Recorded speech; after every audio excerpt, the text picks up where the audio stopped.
saya cek Mas Ian sudah mengumpulkan juga Canvas 1. Mungkin kita cek bareng-bareng ya. Baik, Pak. Sebelum dimulai kita buka dulu ya dan berdoa sesuai dengan tulisan muslim berdoa dimulai.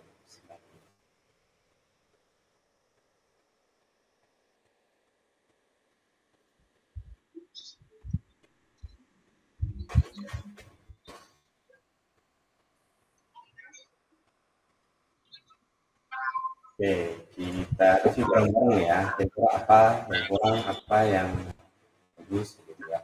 Mungkin Mas Luki kan belum ini juga nih belum ngumpulin Canvas 1. Nah, itu ada ide gitu ya. Wah, mau apa nih kira-kira? Oke. Ya ini sudah saya nilai juga ya dengan Pak Sudi juga. Cek. Saya sengaja buat file Word biar Pak Wicak bisa koreksi kalau semisal. Bisa. Iya, Pak. Biasanya saya komentar terus saya kirim lagi gitu loh. Iya, Pak. Lupa tuh biasanya tuh. Bisa apa ya kayak gitu. Iya. Oke ya, kita cek nih. Oke. Topiknya. Oh, ini ada 3, ya? Pak. Oke. Iya. Saya minta dipilih, Pak, soalnya masih bingung mau dipakai yang mana, manfaat, pengaruh, dampak. Absensi untuk rekapan data dan evaluasi pegawai. Oke, kita coba mode serius nih ya. Ada 3 nih ya. Pengaruh absensi untuk kedisiplinan, dampak asli. Oke ya. Kalau dilihat dari judul ini, Mas Dian pengen buat absensi elektronik ya untuk pegawai gitu ya. Oke. Iya, Pak. Kalau ngambil judul yang kedua, ya, saya sambil ketik ya, nanti saya kirim lagi. Iya, Pak. Kalau dari saya, judul kedua 3 itu apa ya? Ini Mas Ian akan mengerjakan dua jenis penelitian ya, seperti bikin aplikasi dulu ya. Yang kedua, Mas Ian juga harus meneliti dari sisi sosial ya, seperti dampak apa terhadap apa ya. Kalau dulu belajar statistik kan ada tuh ya, dampaknya apa terhadap apa gitu. Jadi mungkin kalau judul 2 dan 3 ini, kalau ya sebenarnya bagus ya, kalau misalkan ini mau disampaikan ke pimpinan itu akan lebih meyakinkan gitu loh. Iya, Pak. Judul 2 dan 3 ini ya, kalau dari sisi logika ya itu lebih sulit ya karena panjang. Selain membuat aplikasi juga harus meneliti dampak meneliti hipotesis. Nah, hipotesis. Oke. Nah, kalau dari mesin apakah pengen seperti ini atau gimana nih? Kira-kira.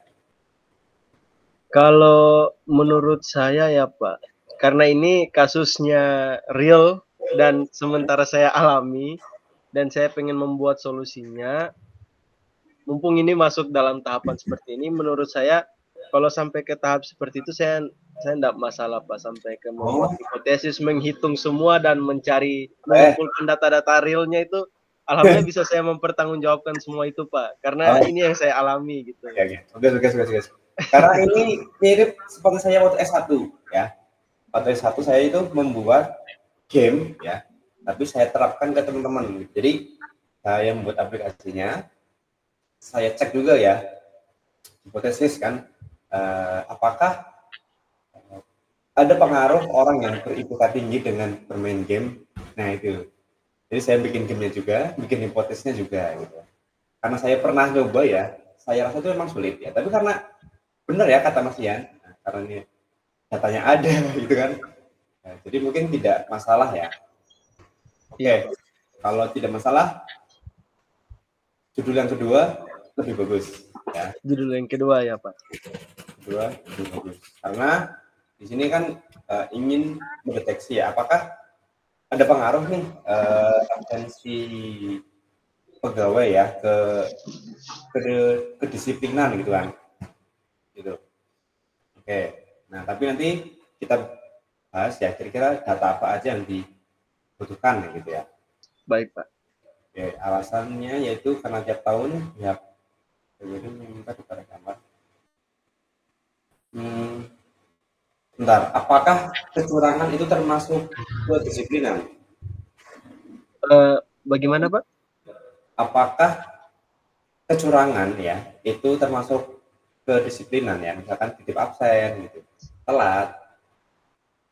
Menurut saya itu seperti itu Pak. Oh ya, oke. Boleh. Karena itu demi menunjang ini kedisiplinan pegawai serta data real yang kita berikan ke pihak atasan gitu untuk iya. ini. Jadi biar tahu mana yang kira-kira sangat telat gitu ya. Iya, terus ada juga tugas-tugas di luar, izin, cuti dan sebagainya. Itu kan nanti mempengaruhi pelayanan di instansi gitu kan, Pak. Apabila kekurangan anggota atau karyawan yang kadang pergi sampai nggak ada kabar, sampai dihubungi segala macam. Itu hal-hal seperti itu yang jadi permasalahan di instansi kami, Pak. Makanya saya ini mengambil bahasanya masih bahasa mentah dulu, Pak. Berdasarkan objektifnya saja begitu, Pak. Oke, boleh. Ya.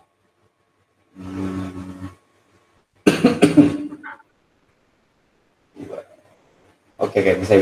Oke ya. Jadi setiap ketika mau keluar RS itu harus absen ya. Keluar, kenapa gitu ya? Ya, alasannya ada. Jadi formnya itu juga ada semua kita berikan dan kita tinggal mendata, menyesuaikan dengan bagian keuangan. Jadi setiap unit itu berkaitan gitu, Pak. Makanya berawal dari kita aja gitu. Karena bagian umum gitu kan. Jadi merangkum Ini Mas Ian permasalahan. Siap-siap jadi musuh. Saya sudah siap Pak dengan semua risiko. Soalnya ini juga demi kebaikan kita semua kan Pak. Gitu. Iya benar. Ini bagus, ini sangat-sangat bagus ya. Tapi untuk orang-orang yang malas ya, saya rasa itu tidak ngeluh nih Mas. Itu. Sangat bagus untuk memperbaiki SDM ya. Tahu nanti. Misalkan kata pimpinan, ini sering bolos, coret gitu. Kalau bagi saya tuh setidaknya ada kayak misalnya dari user membuat izin gitu untuk dia pribadi kayak udah ada suratnya bisa dilampirkan ke dalam sistem gitu kan.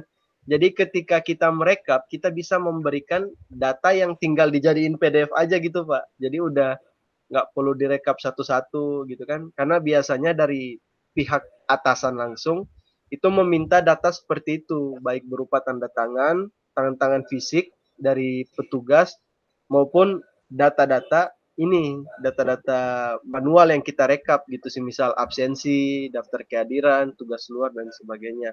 Dan saya tuh merasa ribet kalau semisal 700 pegawai saya rekap semua selama 1 tahun. Ya nggak tahu itu datanya asli apa enggak, udah diduplikasi apa enggak gitu. 100 di 10 hari aja 7.000 dikali. Iya. Apalagi per tahun Pak. Makanya semoga dengan judul saya ini saya bisa meringankan pekerjaan di kantor juga sekaligus sebagai apa ya, tanda mata saya berkuliah lah gitu.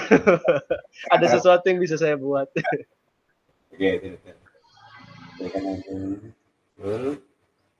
Oke, karena mesti manual. Oke. Yang penting ini udah izin ke pimpinan ya, semoga sudah di support ya. Tapi mungkin jangan share dulu ya ke teman-teman di sana ya. Belum, saya belum. Masih ke atasan saya yang di ruangan dulu, masih internal dulu Pak. Soalnya belum ke direktur, nanti kalau udah ada gambaran ini baru saya naik ke direktur. Oke. Ini nanti alasan ini mungkin nanti bisa dimasukkan ke satu ya. Untuk solusinya ya, untuk solusi kayak gitu. Baik, Pak. Sama mungkin ditambah lagi ya, kenapa topik tersebut menarik ya. Kalau mungkin ada data, ya misalkan data menunjukkan bahwa absensinya itu gimana, sering telat atau apa gitu loh ya. Kalau ada mungkin malah lebih baik lagi ya. Bagus. Jadi biar tahu, oh iya ternyata masalahnya adalah di situ kayak gitu.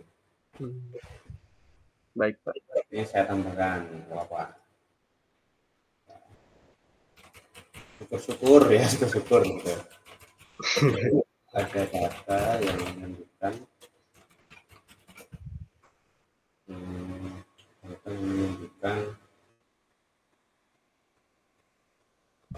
menunjukkan absen ketika manual ya, seperti sering telat atau sering kosong atau apa ya, sering keluar tanpa izin mungkin ya, entah itu katanya berupa Excel atau apa itu. Iya. Kalau nggak ada ya mungkin nanti kan bisa jadi datanya kan dikumpulkan lewat wawancara misalkan gitu. Ada Iya. tujuan bagian tujuannya. Alhamdulillah data fisiknya ada Pak. Alhamdulillah. Data fisiknya ada lengkap, cuman sistemnya aja yang masih manual itu saja sih Pak. Cara ini pengumpulan datanya aman, tujuannya mudah bagi umum, betul. Oke, berikutnya ini satset ya. Kalau dibaca satset ya, nggak boleh. Iya Pak, soalnya masih random Pak. Misalnya nanti kalimatnya saya perbaiki, itu di belakangnya saya tambahin artinya bisa kerja lebih cepat, menghemat waktu serta mampu mengerjakan banyak hal dengan lebih mudah. Oke. Efisiensi lah. Jadi tambahkan lagi. Baik Pak. Maaf lagi. Oke, betul, setuju saya. Oke. Metode bisa ya, nanti metode pengumpulan datanya udah ya, metode pembuatan aplikasinya juga boleh nanti ditambahkan, misalkan pakai apa gitu ya. Ntar kita bahas ya tentang metode pembuatan aplikasi ya, nanti baik Pak. Ditambahkan juga. Oke, terus penggunaan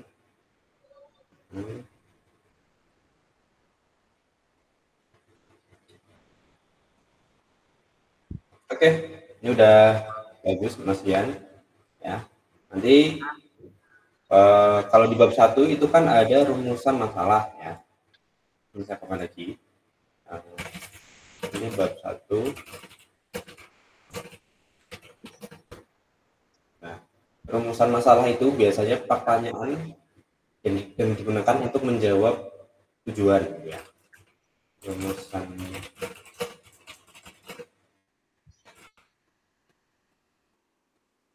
misalkan kalau jawabannya adalah untuk mempermudah bagian umum bla bla bla ya. Jadi rumusannya itu apa tujuan pembuatan aplikasi absensi elektronik RSUD lagu H. Nah, kalau misalkan pertanyaannya seperti ini, maka di tujuannya ya ini adalah ini mempermudah bla bla bla gitu ya. Iya Pak. Jadi silakan.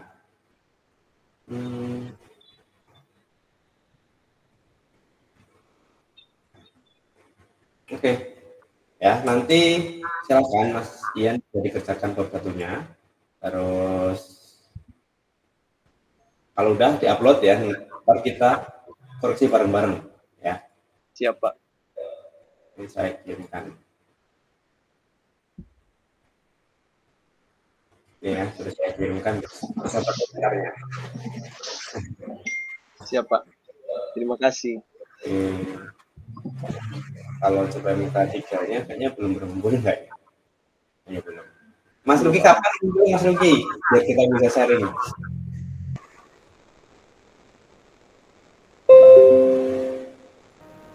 Gimana? Masih bingung, Mbak. Masih bingung. Oke. Soalnya ini niatnya mau seperti Bang Ian itu. Kayak absensi itu, soalnya kan di sini saya juga bertugas untuk pendataan mengenai karyawan sekaligus mengurus untuk gajian per minggu gitu. Oke, saya catat dulu. Terus gimana?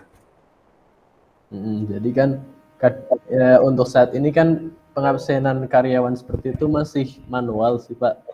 Jadi kadang masih banyak terjadi kekeliruan untuk pendataan. Misalnya dalam seminggu ada yang berangkat cuma 3 kali, tapi di situ tertulis 5 kali gitu kan. Jadi mungkin ada pemborosan di biaya juga gitu. Nah, itu kan niatnya mau bikin untuk meminimalisir kecurangan tersebut.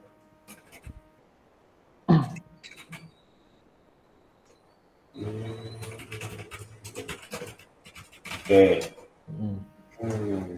Ini Mas Luki bekerja di? Kalau di sini dapatnya ini pengawas karyawan. Dapat. Oke. Seperti HRD berarti ya? Iya. Oke. Ini sangat menarik ya. Ini bisa nih kerja kelompok Mas Luki sama Mas Ian. Iya. Tapi kan di sini masalahnya gini, Pak, masalahnya karyawan di sini rata-rata kan orang-orang tua, udah hampir lansia gitu. Ya nih. Kayak pekerja bangunan gitu. Ya sama, saya juga. Banyak yang lebih di atas-atas, makanya risikonya ya bakal ditanggung sama diri sendiri nantinya. Dan sebagian tuh rata-rata masih awam sama teknologi gitu, Pak. Jadi itu udah sempat beberapa kali dibikinkan absen fingerprint. Itu cuma berlaku 2 minggu, habis itu fingerprintnya buat mendeteksi jari itu malah rusak. Rusak. Iya, sama kayak punya saya kasusnya, rusak juga. Makanya pakai sistem aja lebih baik daripada sidik jari. Ya, pakai sistem aja. Masa HP dibanting ya? Mungkin ya. Kalau mau dihack, siapa yang mau nge-hack orang tua? Betul. Wah, ini kasus ternyata ya. Terus sama kasusnya ya. Oke. Tapi mungkin bisa dibuat dulu, Mas. Boleh nih. Ini bikin absensi elektronik juga sama. Iya. Cuman di situ ada pendataan karyawan ya. Kalau di Sibermu itu ada, ini saya spill. Ini udah saya share juga dulu ya. Ya, ini data pegawaian Sibermu. Ini udah saya spill ya, saya share lagi. Jadi di sini ada data pribadi ya, data pribadi itu data saya, data Mas Ian misalkan ya, kalau sebagai orang Sibermu gitu. Ya. Mungkin ini sama nih kasusnya ya. Pendataan karyawan, jadi semua karyawan nanti mengisi data di sini ya, misalkan ada jabatan juga masuk di sini, penggajian juga bisa masuk di sini juga ya, kita intip ya, pengangkatan, penggajian yang mungkin bisa ditambah-tambahkan di bawah, contohnya aja ya.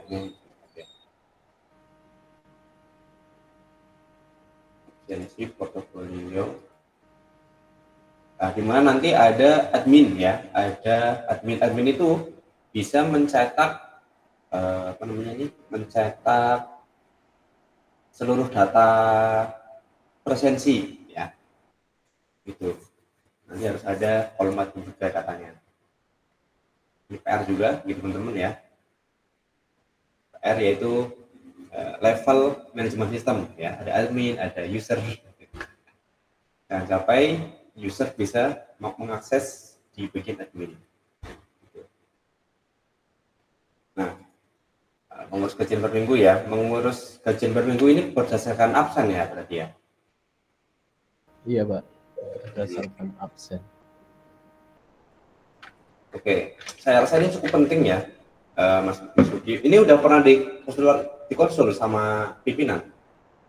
Sudah, kadang juga dari pimpinan itu yang malah tegur, ini pengeluaran untuk gaji kok melonjak banget gitu. Gara-gara titik absen ya. Iya. Emang ini belin ya. Ini PR kita sebagai anak muda ya. Kita sebagai anak muda melawan boomer ya, itu PR banget. Tapi harus dipaksa memang ya. Kalau misalkan fingerprint sampai rusak, mungkin sampai di gitu. Ya memang solusinya adalah absensi elektronik ya, bisa pakai web ya. Paling kan sih web itu bisa di laptop, bisa di komputer, di mana bisa. Nah, cuman di sini pasti akan sangat berguna ya, karena pendataan absensi itu berpengaruh pada gaji ya. Mungkin nanti pimpinan kalau merasa terbantu akan ngasih Mas Luki bonus, bonus nih kayak gitu kan. Seneng ya.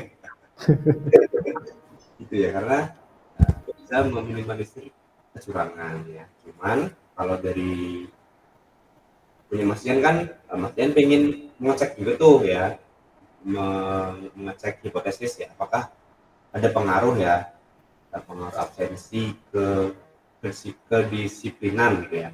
Kalau punya Mas Ian punya Mas Luki, ya mungkin kalau membuat cukup bikin penerapan aja ya, misalkan judulnya penerapan absensi berbasis web ya, misalnya di tempat kerjanya apa gitu ya, gitu. Atau kalau ditambah menggunakan CI 4 ya, atau CI 3 atau apapun lah ya, boleh ya, biar lebih bisa mikir. Itu Mas Luki ya kalau membuat mungkin.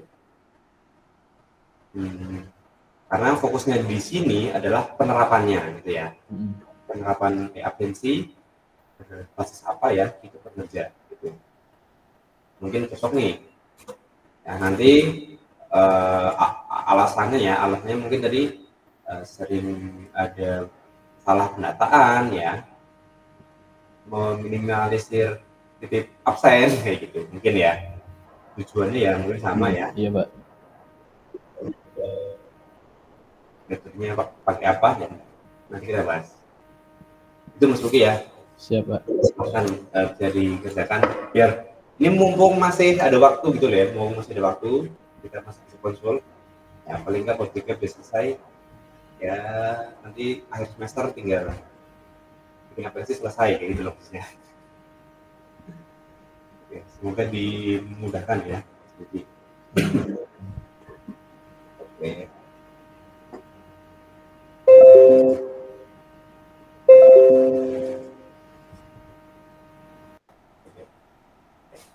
Nah, malam ini ya yang kita bahas itu tentang bab 3 teman-teman ya. Kalau bab 2 insya Allah gampang ya, bab 2 itu contohnya pun ada ya di CPMK 2. Udah ada CPMK 2. Ya, udah ada contohnya juga di sini. Ini latar belakang ya. Sudah di CPMK 3. CPMK 3 itu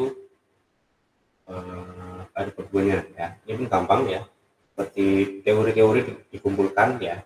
Teori. Nah, ini mungkin kalau menurut saya bab yang cukup mudah ya. Ngumpulin teori-teori, ngumpulin perbandingan jurnal ya. Ini udah kita bahas bulan kemarin ya, puasanya atau sebelum lebaran.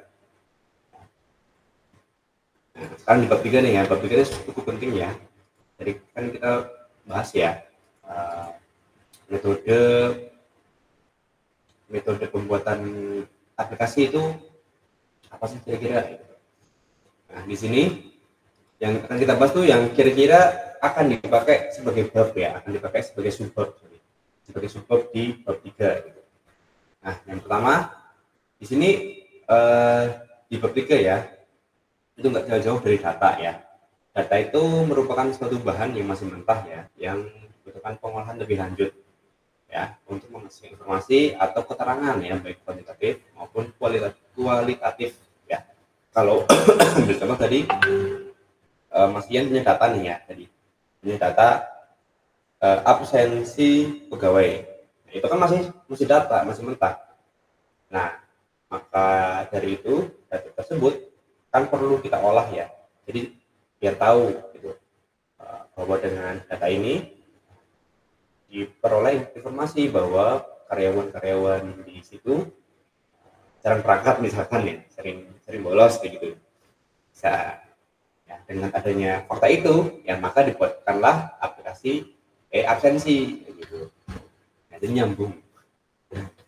Nah, ini contohnya tadi, contohnya data memberikan keterangan tentang objek-objek ya. Di sini ada contoh berat ya. Berat itu biasanya kalau angka-angka seperti ini biasanya data kuantitatif ya, yang ada angka-angkanya gitu. Nah, kalau yang ini ya, yang motivasi belajar ya, ini kualitatif ya biasanya. Ini mungkin cocok ya kalau diterapkan di Mas Ian ya, karena tadi kan ada pengaruh aplikasi ya terhadap disiplinan pegawai. Iya, Pak.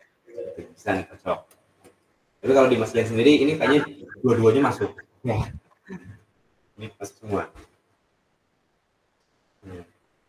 Terus mengapa data memegang peran penting? Ya, pastinya sebagai alat uji ya, alat uji hipotesis, alat uji pertanyaan. Nah, terus penyajian data,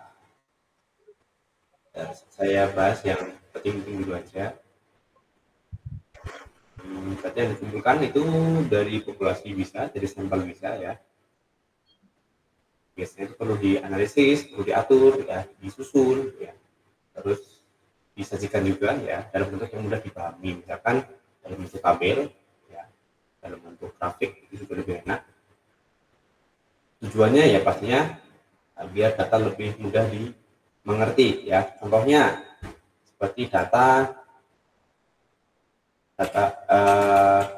hasil pilpres ya, hasil pilpres 2024 ya. Kalau misalkan datanya berbentuk seperti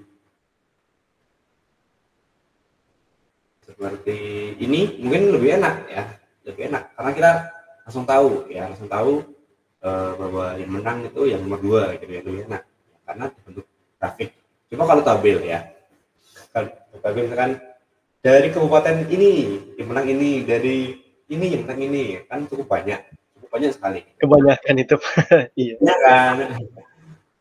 Maka dari itu perlu adanya pemilihan ya, penyajian data ya, kapan teman-teman mau dibuat tabel, kapan teman-teman mau dibuat grafik ya. Seperti datanya Mas Ian, data 700 pegawai dikali setahun, masa mau dikasih semuanya gitu kan ya. Kalau bisa mungkin dibuatlah kesimpulan ya, misalkan histogram gitu, misalkan melihat grafik kenaikan kenaikan absensi misalkan ya, apakah ada yang naik atau turun. Nah, itu juga bisa.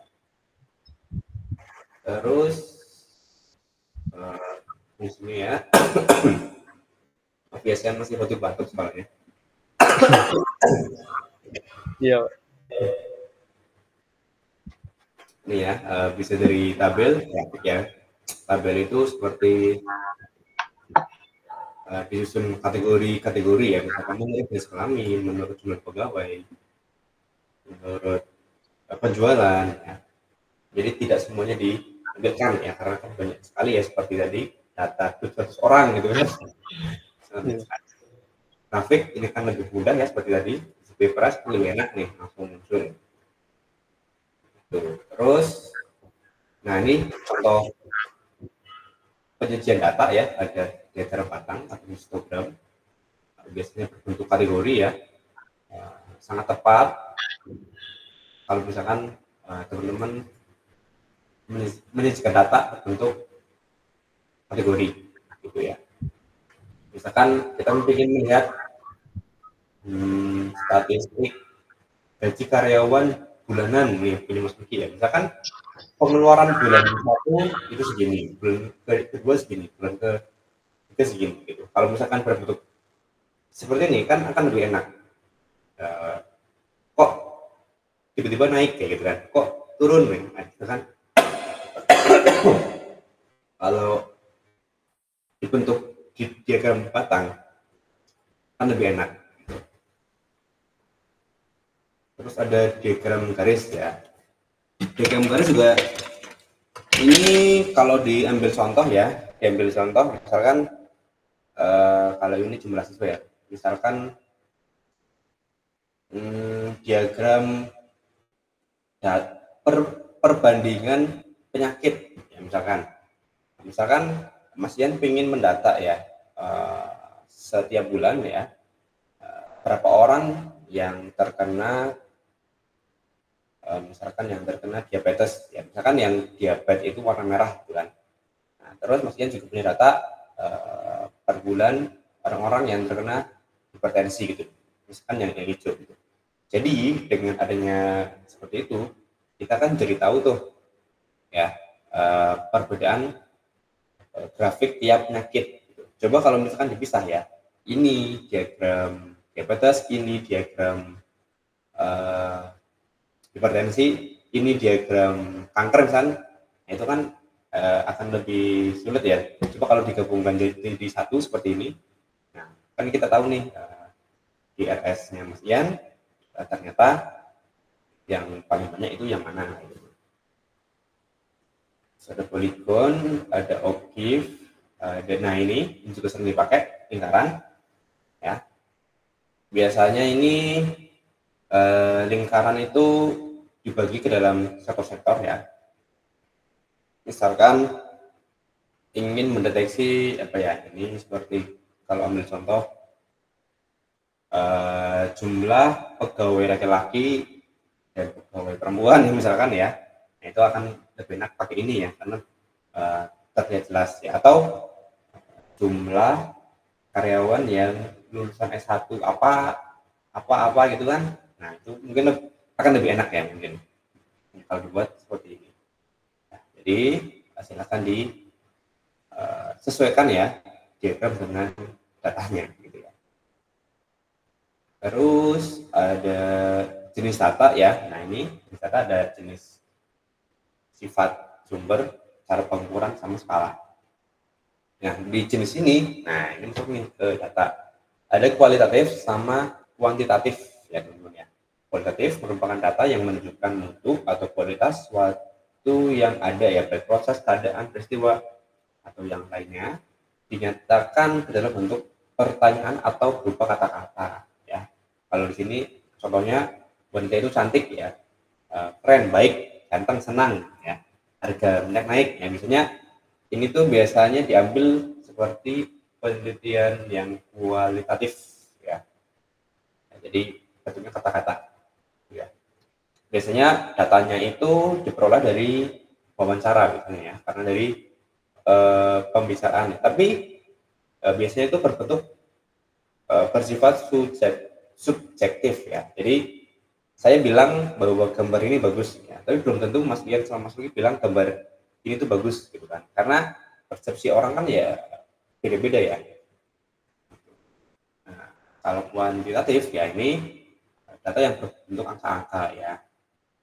Biasanya angka-angka ini hasil observasi ya, yang ada entah itu kilogram ya, berat atau yang lainnya, intinya yang angka biasanya gitu.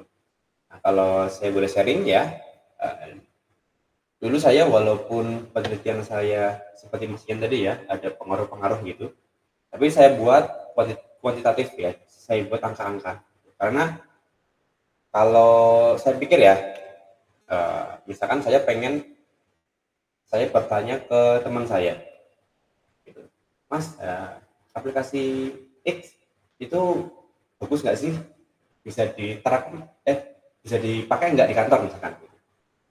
Kalau misalkan dia menjawabnya ya kayaknya sih bisa, atau dengan kata lain ya, atau ya 90% bisa dipakai ya. Dengan dua kata itu ya, saya lebih yakin yang dengan angka gitu ya, karena 90 kan mungkin besar gitu. Tapi kalau dengan kalimat kayaknya, nah kayaknya ini kan orang-orang kan ada ukuran masing-masing gitu ya. Gitu. Makanya saya tuh lebih suka yang diangka-angkakan gitu ya. Seperti keefektifan data ya. Itu saya pakai angka juga, lebih enak gitu. Saya itu kalau masih punya file skripsi S1 mungkin bisa saya share ya. Tapi saya filenya hilang gitu. Lupa ya. Jadi dulu saya membuat kuesioner ya, di mana ada poin-poinnya ya. Jadi misalkan tidak setuju itu 0, kurang setuju itu 1, terus cukup itu 2, terus setuju itu 3, sangat itu 4 gitu ya. Jadi dari jawaban-jawaban kuesioner ya, saya jumlah gitu loh. Gitu. Nah, jadi akan lebih enak ya kalau dibuat angka. Terus ini ada sifat data ya, data itu ada data dikotomi ya, data yang bersifat jelas satu sama lain, seperti suku, agama, jenis kelamin gitu. Terus data diskrit ya, data diskrit ini proses pengumpulan datanya dengan cara menghitung ya, seperti ukuran ya, ukuran jarak gitu ya, jumlah anak, jumlah penduduk. Data kontinum ya, ini pengumpulan datanya biasanya dengan cara alat ukur ya, pakai alat ukur ya, suhu, berat ya, berat badan gitu. Terus sumber data ya, data internal sama eksternal ya. Data eksternal itu data yang pengumpulannya didapat dari lembaga atau organisasi di mana penelitian dilaksanakan. Kalau Mas Ian sama Mas Nuki ya mungkin lebih cocok di data internal ya, karena di tempat kerja sendiri kayak gitu. Nah, tapi kalau data eksternal ini data yang didapat dari lembaga organisasi lainnya ya. Misalkan didapat dari BPS ya. BPS ya, Badan Pusat Statistik Indonesia. Misalkan pengen cari data penduduk Indonesia atau apa ya gitu dari BPS ya, atau misalkan mencari data penduduk Indonesia yang sakit diabetes ya, itu juga mungkin bisa diambil bisa dari Kemkes ya, bisa dari BPS ya, ini dari Sumsel ya. Satu pakai pihak yang ketiga. Loh, apa ini? Nah, ini misalkan cara pengumpulan data ya, data primer, data sekunder ya. Kalau teman-teman kalau di tempat kerja sendiri ya data primer ya, karena didapatkan dari sumber pertama ya. Bisa dari wawancara, dari kuesioner, dari observasi juga bisa. Ya, kalau data sekunder ya ini yang dapat dari lembaga lain. Gitu. Kalau skala pengukuran kan udah pernah kita bahas tuh ya, nanti materi yang lain. Terus jadi kita skip aja. Terus sumber data yang akan saya bahas itu yang dulu ya, yang metode pengumpulan data ya. Ada interview, kuesioner sama observasi. Nah, kalau misalkan interview ya, interview itu dilakukan bila peneliti ingin melakukan studi pendahuluan untuk menemukan permasalahan yang harus diteliti ya. Misalkan saya ingin pengabdian di desa apa ya, desa X ya, saya ingin di sana gitu, di desa X ya. Karena pengen pengabdian di sana, biasanya yang saya lakukan adalah menginterview pusat camat ya, atau lurahnya mungkin ya, atau kepala sukunya misalkan gitu ya, karena objeknya itu ya pasti subjeknya ya itu orang yang paling tahu gitu ya.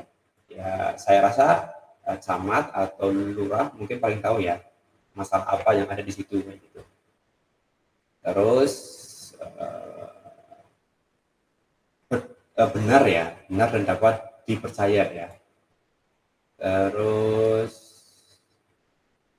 interpretasi subjek tentang pertanyaan-pertanyaan yang diajukan peneliti kepadanya adalah sama dengan apa yang dimaksud oleh peneliti ya. Jadi kalau kenapa saya tadi milih orang misalkan ya, yang pertama yang paling tahu, saya anggap paling tahu ya, terus mungkin paling nyambung ya, dan dapat dipercaya. Kan orang yang dipilih ya biasanya kan adalah orang yang dipercaya oleh masyarakat di situ ya, biasanya gitu.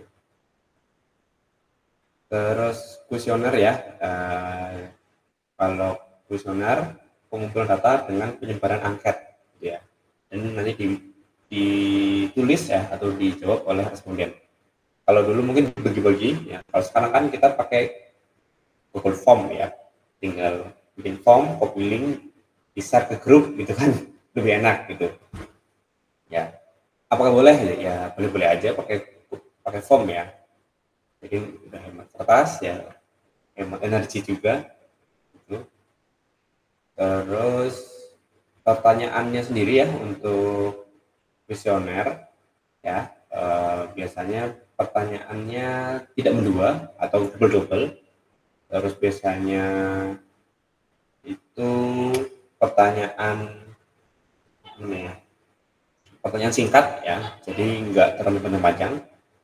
Terus biasanya pertanyaan umum dulu, baru yang khusus gitu ya. Misalkan ada 2 halaman ya, yang halaman pertama yang umum, yang kedua yang khusus, biasanya gitu. Panjangnya juga perlu diatur ya, jangan sampai seperti cerpen ya, harus baca banyak itu.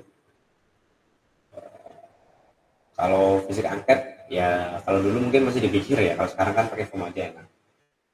Observasi ya yang terakhir ya, ini mungkin juga cocok ya bagi teman-teman ya, karena di sini bila penelitian berkenaan dengan perilaku manusia ya, proses kerja, gejala-gejala alam ya, dan bila responden yang diamati tidak besar ya. Kita ambil contoh, misalkan pengaruh obat A terhadap pasien ya, misalkan seperti itu. Jadi saya sebagai dokter ingin mengobservasi ya, ingin melihat dengan khusus ini apakah pasien satu ini ada efeknya atau enggak ya. Itu kan perlu yang namanya observasi ya, dengan khusus ini terus gimana efeknya ya. Jadi di start terus ya tiap hari gitu.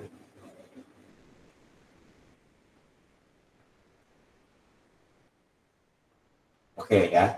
Terus yang lainnya ya, yang kira-kira muncul di bab 3 ya, di bab 3 metode penelitian itu ada objek ya. Objeknya perlu teman-teman cantumkan ya.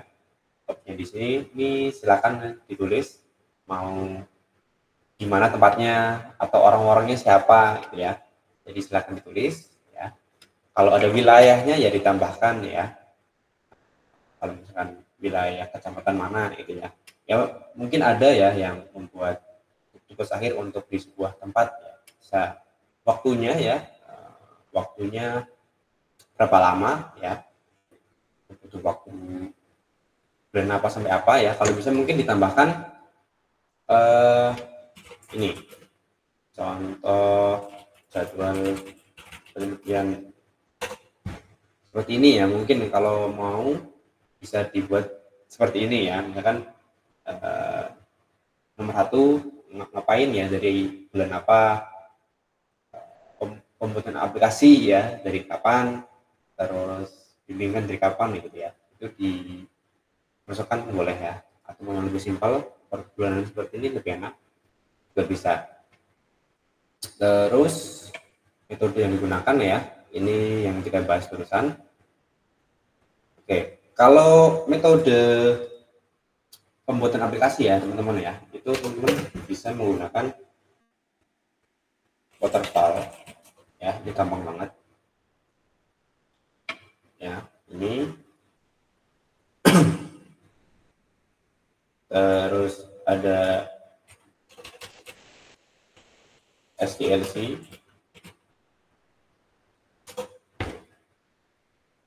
ini ya, ada prototipe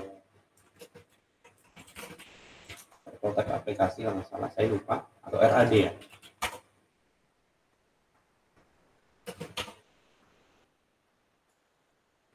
Saya lupa ya, intinya ada banyak ya, ada SDLC, MDLC, waterfall ya, yang paling gampang adalah waterfall ya. Jadi nanti teman-teman jabarkan ya di bab 4-nya ya. Misalkan teman-teman di bab 3-nya ditulis metode pembuatan aplikasinya menggunakan metode waterfall misalkan. Nah, nanti di bab 4-nya dijabarkan ya, misalkan di tahap 1 ya, kebutuhannya apa, misalkan laptop dengan spek yang gimana gitu, dan kawan-kawan desainnya mungkin ditampilkan, desainnya itu pakai Figma ya, bisa desain awalnya, terus development, nanti ditampilkan mungkin gambaran aplikasinya, testing, testing ini bisa pakai black box testing atau white box testing, terus maintenance ya, ini cuma dibahas aja misalkan hostingnya tiap tahun misalkan atau kapan, terus di maintenance-nya gimana gitu, misalkan. Jadi perihal black box testing ya, black box testing sorry ya, ini saya dulu pakai ini juga ya, untuk mengecek aplikasi saya itu sudah bisa digunakan atau belum gitu. Nah, kuesionernya biasanya itu teman-teman saya, atau silakan mungkin di Arnike ya, suruh mengetes aplikasinya gitu kan, terus mengisi formnya. Testing untuk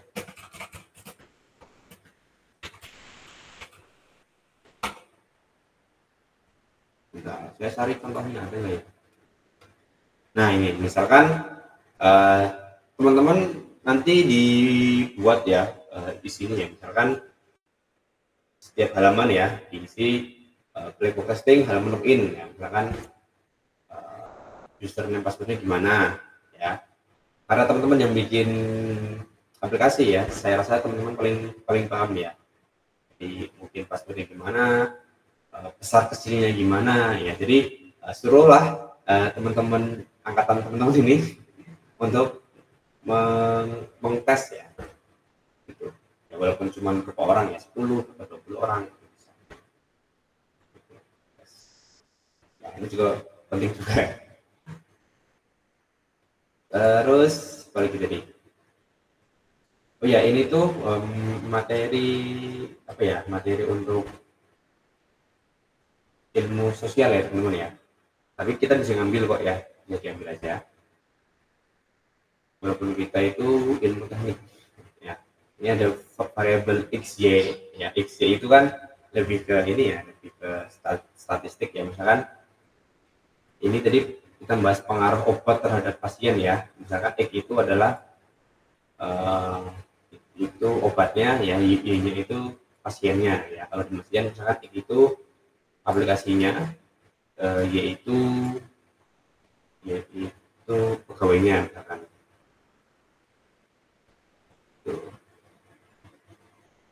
Sumber data dan ketentuan data ini mungkin bisa masuk ke pengumpulan data ya. Jadi pengumpulan datanya mungkin perlu masuk ya, misalkan bisa dia menggunakan kuesioner misalkan ya, terus studi pustaka juga atau apa gitu, perlu ditambahkan juga. Terus selain itu sumber ya, kita sumber kontak bisa sendiri.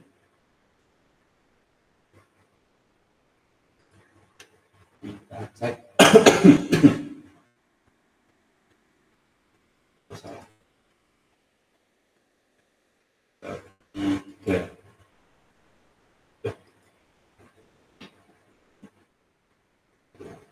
Nah,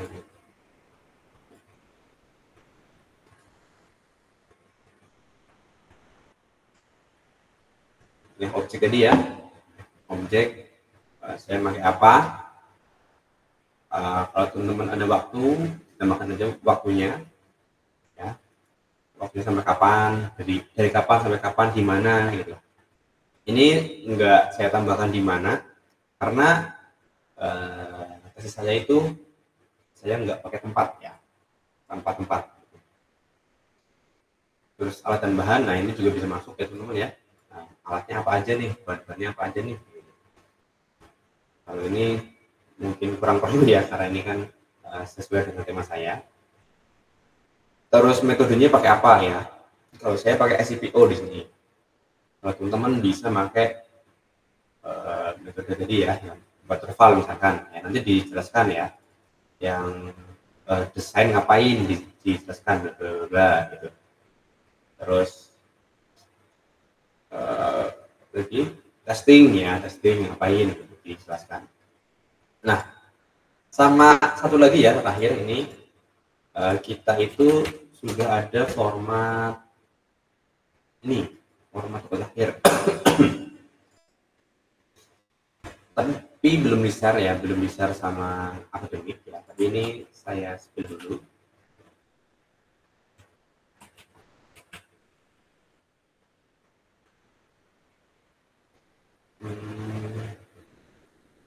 Ini ya, saya share dulu ya, karena kebetulan yang bikin itu saya sendiri. Ya, jadi saya yang bikin template panduan skripsi. Nah, ya kebetulan ini tinggal tunggu di launching ya, tinggal tunggu launching sama akademik ya. Nanti ada form dipilihnya gimana. Jadi walaupun teman-teman misalkan pilihnya jurnal ya, nah, tetap ada gitu ya. Jadi bukan cuma skripsi ya, tapi untuk jurnal juga ya. Karena pasti semua orang butuh dibimbing juga. Gitu. Terus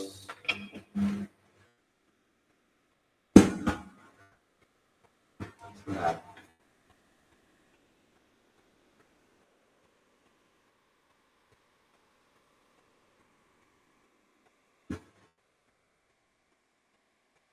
Nah, terus sidangnya pun ada ya.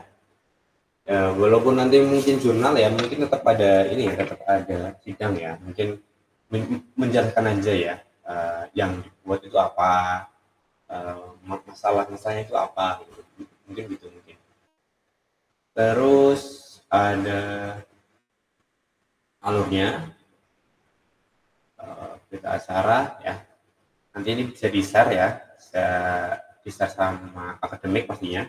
Ya, jadi mungkin bisa sebut aja ini buku sakti ya, buku sakti tugas akhir Sibermu gitu ya, karena ini bisa di-share gitu. Nanti nilainya ya, nanti dari saya misalkan, dari saya sebagai penguji akan saya tambahkan di sini gitu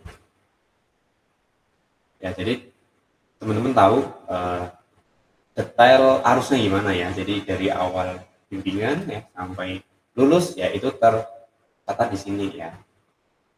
Komjudisium juga pun ada ya. Terus ya panduannya ya, pedoman skripsi, sana kawan banyak sekali ya, sampai 70 halaman. Cara penulisannya ya, ini gimana, daftar tabel, cara membuat skripnya gimana, cara membuat tabelnya gimana ya, detail insya Allah ya, tinggal cari aja. Cuman ini belum selesai kayaknya ya. Membuat sampulnya gimana ya, udah diatur ya. Ini pun tinggal diedit aja, tinggal diedit terus di apa ya, kalau kita kan nggak print-printan ya, tinggal dikirim aja. Kita mengantar, kita isi, kita halaman, kita tabel, pengambilan.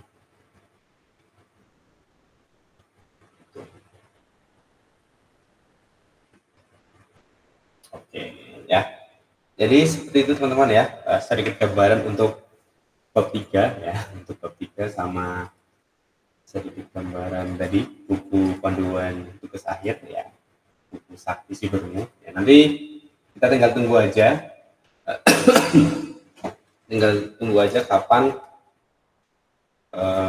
kapan akademik akan meluncing ya. Semoga sih di semester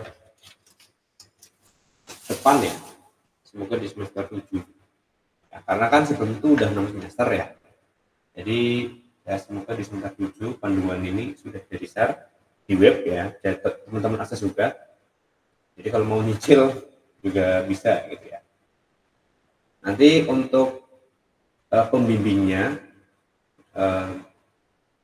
mungkin nanti yang menentukan dari Kaprodi ya, kalau kita dari Pak Iki ya, nanti kita tinggal tunggu aja ya. Misalkan Masnya dapat siapa, saya belum tahu ya apakah bisa mengajukan atau enggak ya, saya belum tahu, atau yang dipilih itu siapa ya. Kalau saya dulu waktu S1 itu yang milihin pembimbing itu Kaprodi. Terus kalau S2 itu saya request tapi juga dibantu juga ya. Saya bilang, Pak, saya pengennya Pak ini gitu. Oh iya Mas, Pak ini sama Pak ini ya gitu. Kita lihat dulu ya, kita lihat apakah nanti ditentukan oleh Kaprodi atau pengajuan ya sama mahasiswa gitu. Oke, jadi seperti itu teman-teman ya untuk malam ini. Mohon maaf agak batuk-batuk, belum sembuh.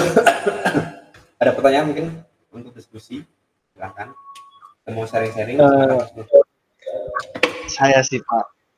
Bentar. Saya ambil minum dulu ya. Silakan Pak.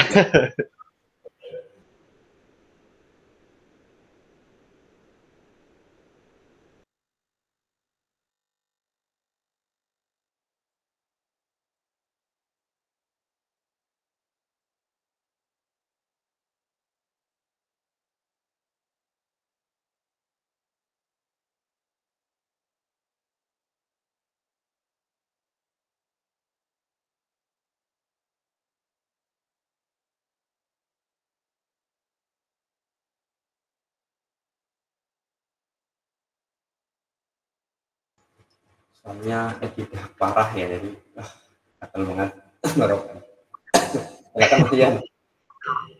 Baik Pak. Ini saya kan mau ngerjain CPMK 2 ini kan Pak, karena udah lagi minggunya ini. Ini saya bingung Pak, soalnya apakah saya harus buat sama persis sama kayak di contoh, apa harus tambah bantuan dari Mendeley biar kayak ditaruh dari sumber mana gitu? Apa harus kayak gitu Pak, atau mau teknisnya aja Pak? Oh Membantu iya. secara teknisnya kalau bisa dikasih ini. Biar saya segera mengerjakan. Soalnya masih rada bingung saya sama pendahuluan gitu, apa harus sesuai format atau gimana Pak? Terima kasih Pak. Oke. Saya buka juga menjadinya. Oke. Pertanyaannya teknisnya ya, pakai Mendeley atau enggak sih? Kalau saya pribadi, kalau misalkan Mas Ian udah bisa Mendeley, boleh silahkan ya kalau mau pakai Mendeley ya, boleh. Seperti ini ya, ini. Boleh. Tapi kalau untuk awal-awal, ya kalau misalkan nggak pakai juga nggak apa-apa sih ya. Kan ini masih awal-awal gitu kan. Nah, tapi ini kalau misalkan mau pakai ya, saya mau sharing sedikit ya tentang Mendeley. Walaupun nanti di akhir apa di akhir perkuliahan akan saya share juga ya, tapi ini versi ringkasnya aja ya, versi ringkasnya aja. Baik Pak. Cara menggunakan Mendeley ya. Ya. Jadi silahkan cari dulu Mendeley desktop ya. Mendeley itu ada beberapa macam teman-teman ya, ada yang seperti ini, ada yang online ya. Kebanyakan orang itu salah download ya. Nah, di sini ada linknya nih ya. Silakan pakai yang ini aja. Nah, klik aja ini. Di download yang versi Windows ya ini. Karena kalau misalkan download yang ini, nah ini yang orang-orang salah download biasanya. Ini biasanya yang versi online ya, yang cukup bingung. Ya, ini korbannya banyak. Ya, Pak Fauzan juga kena korban ya, teman-teman yang lain juga kena gitu. Terus saya bilang, ya, ini tuh Mendeley yang versi baru, gitu ya, yang online. Gitu. Kalau yang ini itu yang lama ya, tapi yang lama itu malah lebih enak, gitu. Ya, jadi silakan pakai yang ini, ya. Terus di download, install, bla bla bla. Nah, cara menggunakannya, ya udah, ya. Misalkan ada nih teori, ya kita ambil aja cari jurnal uh,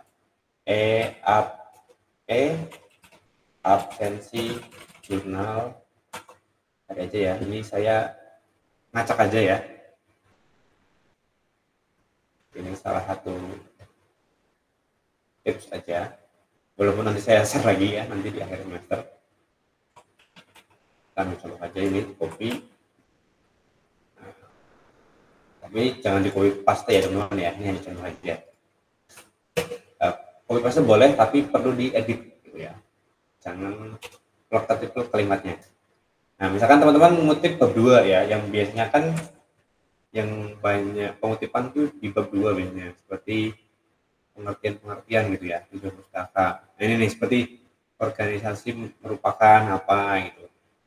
Terus apa lagi ya?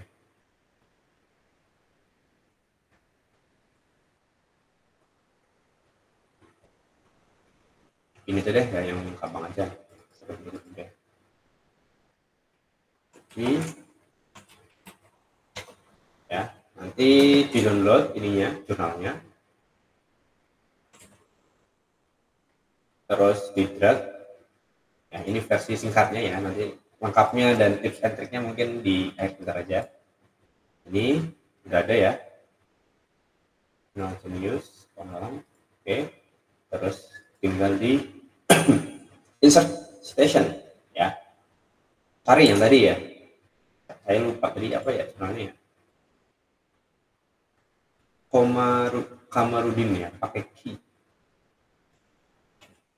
Nah ini. Oke, masuk ya. Nanti di bawahnya tinggal di insert bibliografi.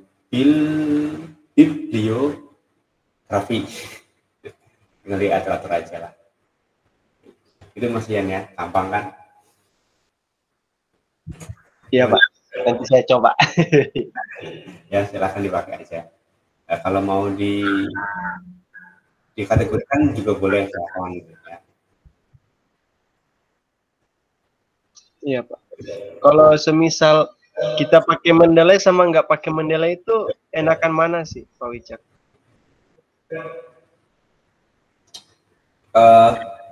Biasanya kalau penelitian itu wajib pakai citasi. Citasi itu bisa pakai Mendeley, bisa pakai OneNote.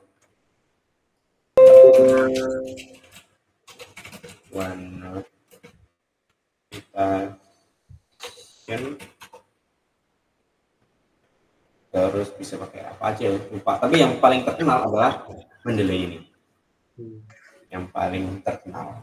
Ya, biasanya itu wajib ya kalau misalkan teman-teman citasi ya. Biasanya itu wajib pakai. Nah, kalau di Word itu sebenarnya mereka udah punya fiturnya ya, ini. Ya. Udah ada fiturnya, tapi kurang apa ya? Kurang serp. Ya, kurang maksimal. Ya. Makanya perlu adanya Mendeley. Ya. Kalau saya dulu manual, ya. Itu yang paling parah. Oh ini insert switch. Jadi tadi walaupun ada apa namanya, ada seperti ini ya, saya dapat dari mana nih misalkan ya, dapat dari Komarudin ya, saya ketik manual ya. Karena dulu waktu saya S1, saya nggak diajarin.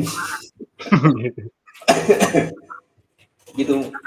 Karena ini penting tapi kok nggak di-share ya sama dosen gitu ya. Makanya jangan sampai teman-teman di Sibermu itu belum tahu tentang ini ya gitu ya. Ketik nih Komarudin gitu. Kamarudin, koma, M, titik, dan itu bla bla bla, terus judul gitu loh. Kebanyakan. Coba kalau pakai Mendeley tinggal insert citation, cari namanya, selesai, oke gitu loh. Sebentar, insert dulu. Itu ya. Jadi kalau misalkan saya mau tambah lagi nih, bagi satu nih ya, insert citation. Misalkan punya saya sendiri nih, kita ambil yang terbaru ya. Nah, otomatis tertambahkan di sini kan, enak. Tanpa ketik manual gitu ya. Riyadi I, titik koma, Yudana, N, Sulistyo, ya. Terus tahun, terus ini. Dapat banget coba. Dulu waktu saya satu. Makanya sangat disayangkan ya kalau teman-teman belum tahu ya tentang software ini, software ajaib ini.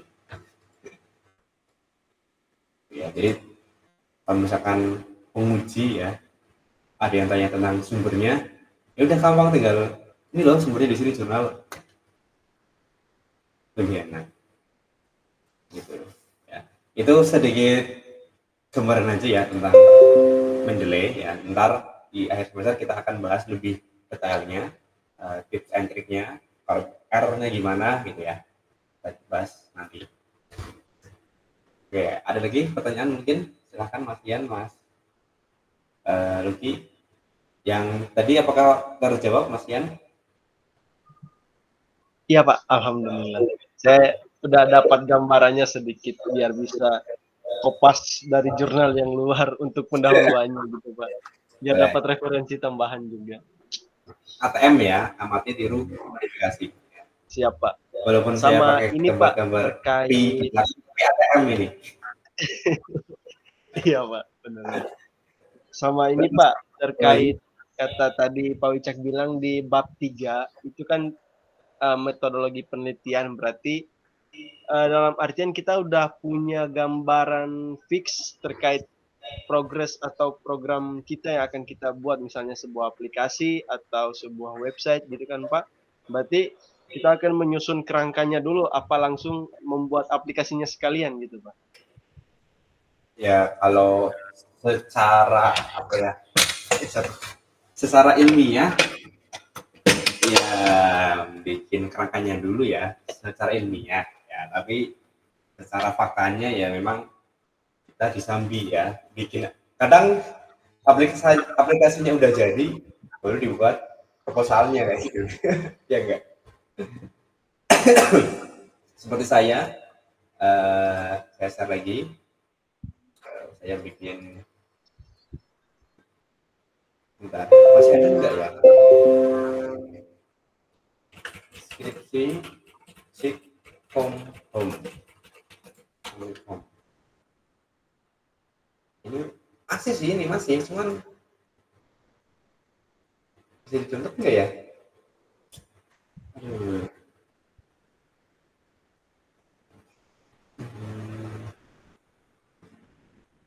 Kalau bisa saya download sih enak ya, kayaknya nggak bisa di download.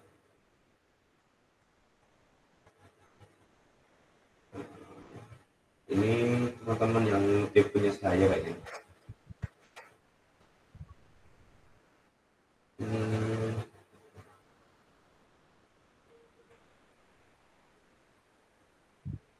Enggak ya.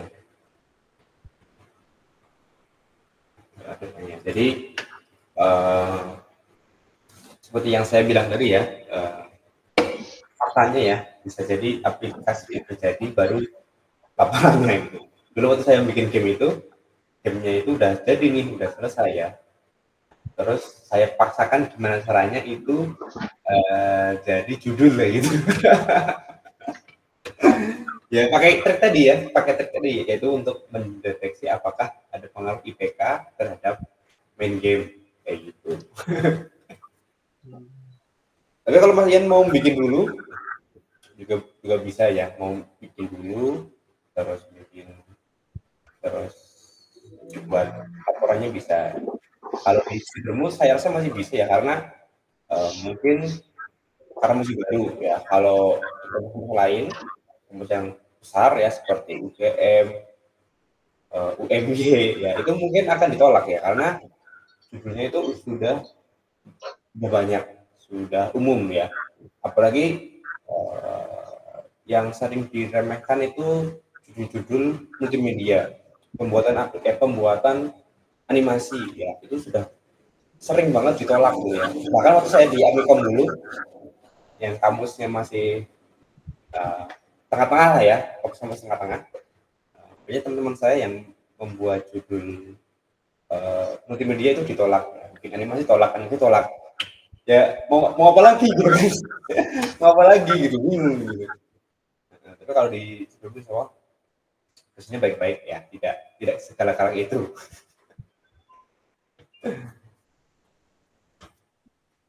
Gitu Mas Yan. Berarti mau bikin dulu ya ini ya? Iya Pak. Sama ini Pak, menurut Pak Wicak saja ya. Ini terkait, ini kan masalah saya sama Mas Luki kan mirip gitu kan Pak. Saya berkaitan dengan data pegawai untuk peningkatan kemajuan instansi tertentu gitu kan Pak. Nah, menurut Pak Wicak apakah judul yang kita punya itu apakah sudah cukup atau masih ada perlu diperbaiki? Soalnya judul itu kan mempengaruhi nanti belakang-belakangnya gitu kan Pak. Kalau kayak punya saya itu kan misalnya tadi nomor 2 itu pengaruh di absensi terhadap kedisiplinan pegawai. Harusnya bahasanya kan terhadap bukan untuk kan Pak. Soalnya kalau dari itu statistikanya kan seperti itu. Pengaruh terhadap gitu kan Pak. Nah, itu menurut Pak Wicak udah cukup atau perlu diperbaiki lagi? Oke. Kalau untuk tema ya, ini kan beda ya tema sama judul ya. Kalau untuk tema saya sih udah oke ya, semuanya udah bagus karena apa namanya, penerapannya itu sudah jelas kemana gitu kan, itu ke tempat masing-masing. Ya, tapi kalau untuk judul saya tidak bisa memberi komentar lebih ya, karena saya dulu ya waktu S2 itu saya judul saya ganti sampai 5 kali. Tapi temanya sama gitu ya.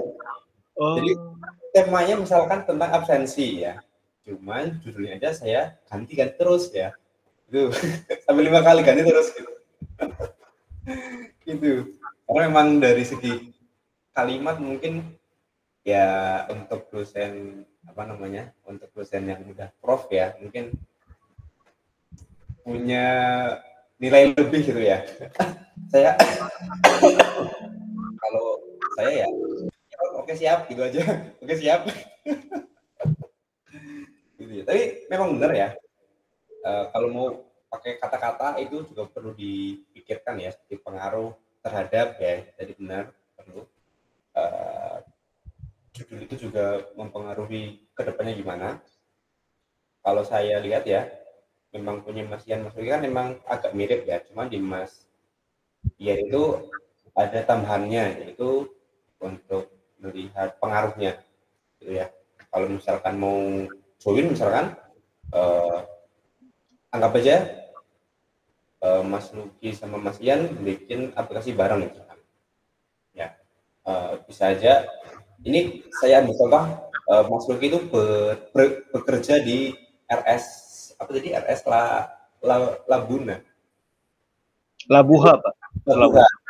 Misalkan teman-teman ini satu tempat kerja, semuanya kerja di Cybermove gitu, terus bikin judul yang sama.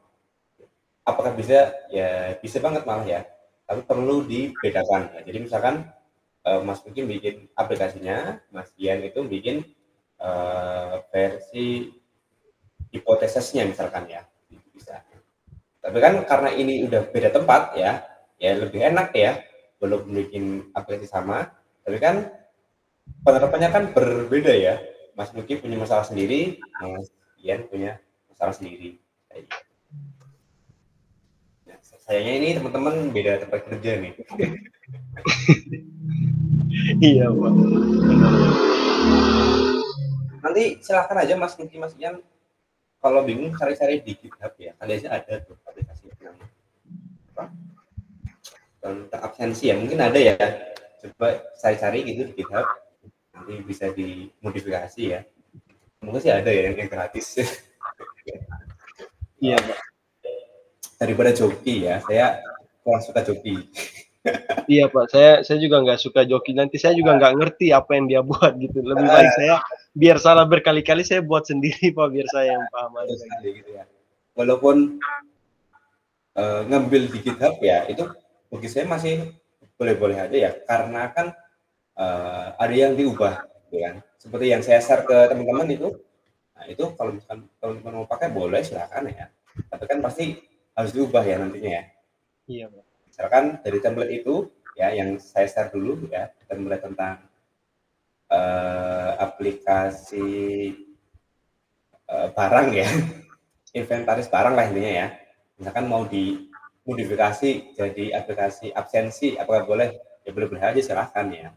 Toh diubah kayak gitu loh. Jangan dibuatkan, yang penting ya, silakan dimodif sendiri. Kalau membuat dari nol apakah boleh? Boleh banget ya kan. Baik, Pak. Sama ini, Pak, terkait ini, kalau menurut Pak Wicak untuk zaman sekarang, apakah e-absensi itu bakal keterima nggak sebagai judul skripsi? Karena kebanyakan sih rata-rata orang itu kalau patokan skripsi hal-hal yang baru ya, Pak, bukan hal-hal yang lama terus dimodifikasi kembali gitu, Pak Wicak. Itu gimana, Pak? Kalau tadi yang saya share ya, kalau misalkan ini diajukan di kampus-kampus yang udah terkenal ya, hampir pasti ditolak, hampir pasti ya, karena udah serius ya, karena mereka punya mahasiswa puluhan ribu ya, misalkan judulnya sama semua, aduh bedanya apa nih gitu loh. Nah itu yang agak rumit gitu. Nah, apalagi dosen-dosen di kampus besar tersebut biasanya adalah dosen-dosen yang sudah sepuh ya, yang sudah prof misalkan. Nah, prof itu kan biasanya punya pandangan yang lebih tinggi gitu kan. Nah, biasanya pengen yang lebih maju, yang terbaru ya. Misalkan sekarang kan lagi rame tentang AI ya, pastinya biasanya dicari nih tentang AI biasanya. Nah, sulitnya kita di orang-orang IT ya, yaitu judulnya biasanya dicari yang lebih baru gitu. Beda sama teman-teman sosial ya, teman-teman sosial walaupun temanya mirip-mirip ya tetap diterima. Misalkan pengaruh apa ya, pengaruh pembelajaran A terhadap nilai gitu ya, walaupun cuma beda tempat ya, tapi memang di ilmu sosial emang gitu sih ya. Nah, beda sama orang IT gitu, udah belajar C3 terus harus belajar C4 kayak gitu loh. Itu yang bikin repot gitu ya. Kalau misalkan teman-teman pakai C3 gitu di kampus-kampus besar itu ya pasti ditolak ya, karena kan sekarang udah ada C4 gitu kan. Nah ini karena memang di sistem masih baru ya. Kalau bagi saya pribadi ya, asalkan penerapannya jelas ya, it's okay, malah bagus gitu ya. Kalau misalkan diterapkan di suatu tempat ya, itu kalau teman-teman dapat penguji saya misalkan. Oh bagus gitu, bagus. Tapi kalau misalkan teman-teman itu masih fresh ya, baru lulus sekolah, belum kerja ya. Nah, kalau misalkan belum punya penerapan ya biasanya ya harus cari ya. Misalkan carinya penerapan di mana nih, di sebuah market apa, di sebuah kecamatan misalkan ya, atau membuat suatu penemuan ya, misalkan algoritma apa gitu loh. Ya ditolak ya kita lihat nanti ya. Alurnya yang penting buat dulu ya, Pak. Alurnya itu ya kalau nggak salah teman-teman bikin proposal, diajukan ke akademik apa ya, apa Kaprodi ya, nanti Kaprodi yang bagi pembimbing. Nah teman-teman ngajuin judul ke pembimbing lagi gitu ya. Ditolak atau enggaknya itu biasanya tergantung pembimbingnya. Ya, di ESI itu ada 6 dosen, saya, Pak Ikim, Pak Fauzan, Bu Putri, Mbak Dewi, Mas Andan, Mas Haidar, 7 dosen ya. Entah nanti mau nambah atau enggak, saya belum tahu. Kalau ditambah dosen umum ada Bu Yasinta, ada Pak, aduh saya lupa. Ya, kayaknya sih 7 ya. Nanti bisa saya yang bimbing ya, atau bisa Pak Edi yang bimbing ya. Ya, nanti kita lihat ya gacanya ya. Di gacha nanti. Di roll. Kalau misalkan teman-teman dapat pembimbing yang cukup tegas ya, misalkan aduh saya mau sebut nama nggak enak ya. Misalkan siapa gitu kan. Kan tegas itu, yang tegas, wah jangan ini kurang menarik. Saya punya judul ini nih yang bagus nih gitu. Nah biasanya itu dari dosen itu ngasih judul yang agak sulit biasanya gitu kan. Tapi silakan nanti kalau misalkan terjadi seperti itu ya, silakan dikomunikasikan lagi ya dengan dosen tersebut. Ya. Ini hanya sharing aja ya. Dari pengalaman aja. Siap, Pak. maaf Pak atau Bu gitu ya. Untuk judul ini kayaknya sih saya belum mampu karena ini. Gimana kalau ini ya? Gitu. Disampaikan baik-baik. Berarti antara judul sama tema ya perbedaannya cukup signifikan. Ya. Kalau judul bisa ganti-ganti, tapi kalau diganti itu agak sakit hati ya teman-teman ya. Udah bikin tema, ketika disuruh ganti tema tentang bikin aplikasi lain itu kan sakit. Aduh, udah susun bagus-bagus tiba-tiba disuruh ganti. Iya, kalau judulnya aja ya oke lah. Tapi kalau temanya masih berkaitan dengan absensi, walaupun judulnya itu apa ya, itu masih oke gitu. Iya, Pak. Gitu ya, sedikit sharing aja. Karena ya saya juga pernah ya jadi mahasiswa juga. Ya, Pak Wicak. Ada lagi yang mau ditanyakan mungkin? Mas Ian, Mas Luki? Kalau saya cukup, Pak.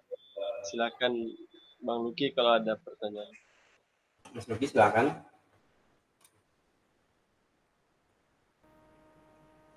Kalau saya kayaknya ini Pak, mau nyoba ini dulu ngerancang ininya. Seperti Bang Ian tadi itu, mau nyelesain dulu CPMK-nya dulu. Oh ya, nanti silakan diselesaikan ya CPMK 1-nya, skor 2-nya juga ya. Nanti biar di minggu lusa kita bisa sharing lagi ya, kira-kira apakah objeknya udah benar belum nih kira-kira gitu ya. Ya mini bimbingan ya, sebelum ke tugas akhir nanti. Oke, terima kasih ya Mas Luki, Mas Ian ya. Menemani malam ini, sampai jumpa di minggu lusa. Semoga dimudahkan ya tugasnya, pekerjaannya ya. Baik, Pak, amin. Oke, semoga ilmunya bermanfaat. Mari kita tutup dengan hamdalah. Alhamdulillah. Sampai jumpa lagi, sehat-sehat selalu. Saya mohon maaf apabila ada salah penjelasan. Wassalamualaikum warahmatullahi wabarakatuh. Waalaikumsalam warahmatullahi wabarakatuh. Terima kasih, Pak. Terima kasih, Pak.